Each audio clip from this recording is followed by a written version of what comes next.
నంద్యాల పట్టణంలో జరిగిన వెంకటసాయి హత్య గురించి తల్లి కన్నీటి పర్యంతమయ్యారు.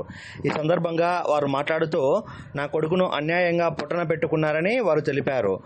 ఆమె మాట్లాడుతూ జైలు శిక్ష అనుభవించి వచ్చిన నా కొడుకు పూర్తిగా మారిపోయాడని, కానీ కొందరు కక్షతోనే నా కొడుకును చంపారని తెలిపారు.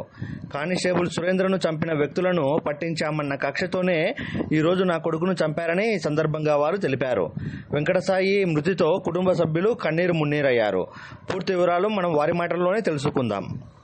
అని చెప్పి ఇంటికి పోయినాడు. అన్న చెట్టు కింద తాగుతుంటే వీళ్ళు కారు వేసుకొని పోయినారంట. తుఫాను ఏందో 8 మంది పోయినారంట. వీళ్ళు ఏమేమి గేమ్ ఆడుకున్నారో ఈ పోలీసులు, చేసింది పోలీసులే. ఈ వార్త నాకు 4 రోజుల ముందే ఎస్పీ ఆఫీస్ నుంచి ఇన్ఫర్మేషన్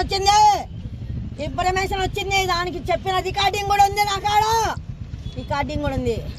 నాకు చేయాల్సిన సాయం ఒక్కటి సాయి.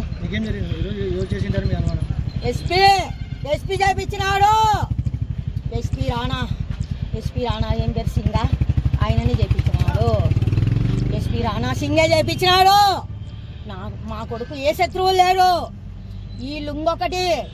వీళ్ళొక మాట కూడా చెప్పినారు. ఇంతకుముందు నా కొడుకు బయటకు వచ్చినప్పుడు ఏమని టాక్ వచ్చింది, ఈ సంజీవ మనుషులు చేసినట్టు పోలీసు వాళ్ళు చేపిస్తారంట అని చెప్పి ఆ టాక్ వచ్చింది.